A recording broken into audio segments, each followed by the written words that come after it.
በስመ አብ ወወልድ ወመንፈስ ቅዱስ አሃዱ አምላክ አሜን። እንኳን በነሐሴ 22 ቀን ታስበውና ተከብረው ለሚውሉ ለቅዱሳን በዓላት በሰላም አደረሳችሁ አደረሰን።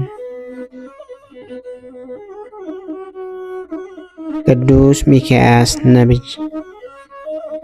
ነቢይ ማለት በቁሙ ኃላፊያትን ወይም አልፎ የተሰወረው ምስጢር መጻያትን ገና ለወደፊት የሚሆነውን የሚያውቅ ሰው ማለት ነው።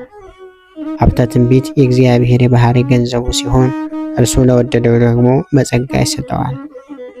እነዚህም ከጌታ ሀብተ ትንቢት የተሰጣቸው አባቶችና እናቶች ቅዱሳን ነቢያት በመባል ይታወቃሉ። ዘመነ ነቢያት ተብሎ የሚታወቀው ብሉይ ኪዳን ቢሆንም እስከ ምጽአት ድረስ ጸጋውን እግዚአብሔር ለፈቀደላቸው አይነሳቸውም። በሐዋርያት መካከልም ቅዱስ አጋቦስን የመሰሉ ነቢያት ነበሩ። በሐዋርያት ሥራ ምዕራፍ 11 ከቁጥር 27 ቅዱሳን ነቢያት ከእግዚአብሔር እየተላኩ ሰውን ከፈጣሪ እንዲታረቅ ይመክራሉ፣ ይገስጻሉ። ከበጎ ሃይማኖታቸውና ንጽሕናቸውም የተነሳ እግዚአብሔርን በተለያየ አርአያና አምሳል አይተውታል። የብዙ ነቢያት ፍጻሜያቸው መከራን መቀበል ነው። እውነትን ስለተናገሩ አንዳንዶቹም በእሳት አንዳንዶቹም በሰይፍ አንዳንዶቹም በመጋዝ ተፈትነዋል። ሌሎች ለአናብስት ሲጣሉ፣ ቀሪዎች ደግሞ በድንጋይ ተወግረዋል። ስለዚህም መከራቸው ለቤተ ክርስቲያን መሰረት ተብለዋል። ጌታም ለደቀ መዛሙርቱ ሌሎች ደከሙ፣ እናንተ በድካማቸው ገባችሁ ብሎ የነቢያቱን መከራ ተናግሯል። በዮሐንስ ራእይ ምዕራፍ 4 ከቁጥር 36 ነቢያት ጌታችን ኢየሱስ ክርስቶስ እና ድንግል እናቱን ለማየት ብዙ ጥረዋል ሽተዋልም። ብዙ ነቢያትና ጻድቃን እናንተ የምታዩትን ሊያዩ ሹ እንዳለ ጌታ በወንጌል በማቴዎስ ወንጌል በምዕራፍ 13 ከቁጥር 16፣ አንደኛ ጴጥሮስ ምዕራፍ 1 ከቁጥር 10 ዛሬ ግን በሰማያት ጸጋ በዝቶላቸው ክብር ተሰጥቷቸው ሐሴትን ያደርጋሉ። ቅዱሳን ነቢያት በዋናኝነት 15ቱ አበው ነቢያት፣ 4ቱ አበይት ነቢያት፣ 12ቱ ደቂቀ ነቢያትና ኃልአን ነቢያት ተብለው በአራት ይከፈላሉ። 15ቱ አበው ነቢያት ማለት ቅዱስ አዳም አባታችን፣ ሴት፣ ሄኖስ፣ ቃይናን፣ መላልኤል፣ ያሬድ፣ ሄኖክ፣ ማቱሳላ፣ ላሜህ፣ ኖህ፣ አብርሃም፣ ይስሐቅ፣ ያዕቆብ፣ ሙሴና ሳሙኤል ናቸው።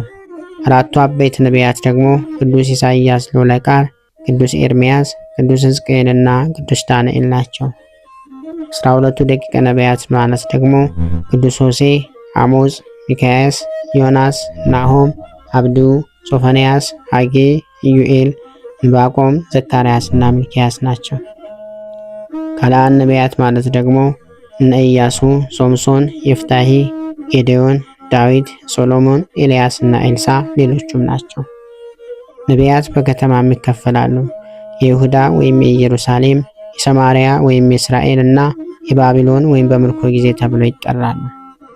በዘመን አከፋፈልም ደግሞ ከአዳም እስከ ዮሴፍ የዘመነ አበው ነቢያት፣ ከሊቀ ነቢያት ሙሴ እስከ ነቢዩ ሳሙኤል የዘመነ መሳፍንት ነቢያት፣ ከዳዊት እስከ ዘሩባቤል ያሉት የዘመነ ነገሥት ነቢያት፣ ከዘሩባቤል ዕረፍት እስከ መጥምቁ ዮሐንስ ያሉት ደግሞ የዘመነ ካህናት ነቢያት ይባላሉ። ስለ ቅዱሳን ነቢያት በጥቂቱ ይህንን ካል ወደ ዕለቱ በዓል እንመለስ። ቅዱስ ሚክያስ ቁጥሩ ከ12ቱ ደቂቀ ነቢያት ሲሆን ዘመነ ትንቢቱም ቅድመ ክርስቶስ ልደት በ800 ዓመተ ዓለም አካባቢ ነው። ደቂቀ ነቢያት ማለት በጥረው የነቢያት ልጆች ማለት ነው። አንድም የጻፋቸው ትንቢቶች ሲበዙ 14 ምዕራፍ ሲያንስ አንድ ምዕራፍ ያላቸው ናቸውና ደቂቅ እንላቸዋለን። ሚክያስ አባቱ ሞራት ወይም ሞሬት ይባላል። ሚክያስ ማለት መኑ ከመ አምላክ እንደ እግዚአብሔር ያለ ማን ነው ማለት ነው። አንድም መልአከ እግዚአብሔር ማለት ነው። አባቶቻችን ሁሉ ስማቸው እግዚአብሔርን የሚሰብክ ነው። ቅዱሱ ነቢይ ገና ልጅ እያለ መላእክት ያነጋገሩት ነበር። በዚህ ምክንያት ከሰው አይቀርብም። ትክ ብለው ሲያዩትም በፊቱ ላይ ብርሃን ቦቅ ቦቅ እያለ ይታይ ነበር። በወጣትነት ዘመኑም እግዚአብሔር ለትንቢት ሲጠራው በእሽታ ታዘዘ። በሦስቱም ነገሥታት በዮአታም፣ አካዝና ሕዝቅያስ ዘመንም ትንቢቶችን ተናግሯል። ሕዝቡን፣ መሳፍንቱን፣ ነገሥታቱን አስተምሮ ገስጿል። አንድ ቀን በቤተልሔም ሲያልፍ የዳዊት ከተማ ፈት ሆና ዳዋ በቅሎባት ቢመለከታት አዘነ። ወዲያውም ትንቢት ተናገረላት።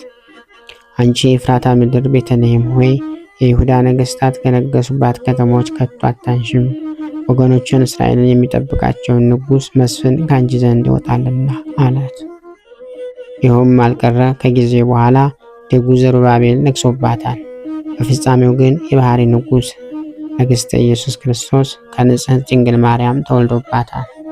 ቅዱስ ሚክያስ ወገኖቹን ሲያስተምርና ሲመራ ኑሮ 7 ምዕራፎች ያሉት ሐረገ ትንቢት ተናግሮ በመልካም ሽምግልና በንጉሥ ሕዝቅያስ ዘመን አርፏል። ወገኖቹ ቀብረውታል። ጌታም በክብረ ነቢያት ከልሎታል። ቸር አምላክ ነቢያት የነቢያቱን መከራ አስቦ ከመከራ በእንባቸው ከእንባ ይሰውረን፣ ከተረፈ በረከታቸው አያጉደልብን። በነሐሴ 22 ቀን ታስበውና ተከብረው የሚውሉ የቅዱሳን በዓላት፦ ቅዱስ ሚክያስ ነቢይ። ወርኃዊ በዓላት ደግሞ ቅዱስ ዑራኤል ሊቀ መላእክት፣ ቅዱስ ሉቃስ ወንጌላዊ፣ ቅዱስ ደክስዮስ የእመቤታችን ወዳጅ፣ አባ እንጦንስ አበ መነኮሳት፣ አባ ጳውሊ የዋህ ናቸው። ምን ይዤ ወደ እግዚአብሔር ፊት ልምጣና በልዑል አምላክ ፊት ልስገድ? የሚቃጠለውን መስዋዕትና የአንዱን ዓመት ጥጃ ይዤ በፊቱ ልምጣን? እግዚአብሔር በሺህ አውራ በጎች ወይስ በእልፍ የዘይት ፈሳሾች ደስ ይለዋልን? ሰው ሆይ መልካሙን ነግሮሃል። እግዚአብሔርም ካንተ ዘንድ የሚሻው ምድርን ነው። ፍርድን ታደርግ ዘንድ ምሕረትን ትወድ ዘንድ ከአምላክ ጋር በትሕትና ትሄድ ዘንድ አይደለምን? ትንቢተ ሚክያስ ምዕራፍ 6 ከቁጥር 6። ክብር ምስጋና ይሁን አንድ አምላክ ለሚሆን ለአብ ለወልድ ለመንፈስ ቅዱስ ስም እስከ ዘለዓለሙ አሜን። ወስብሐት ለእግዚአብሔር ወለወላዲቱ ድንግል ወለመስቀሉ ክቡር። ይቆየን።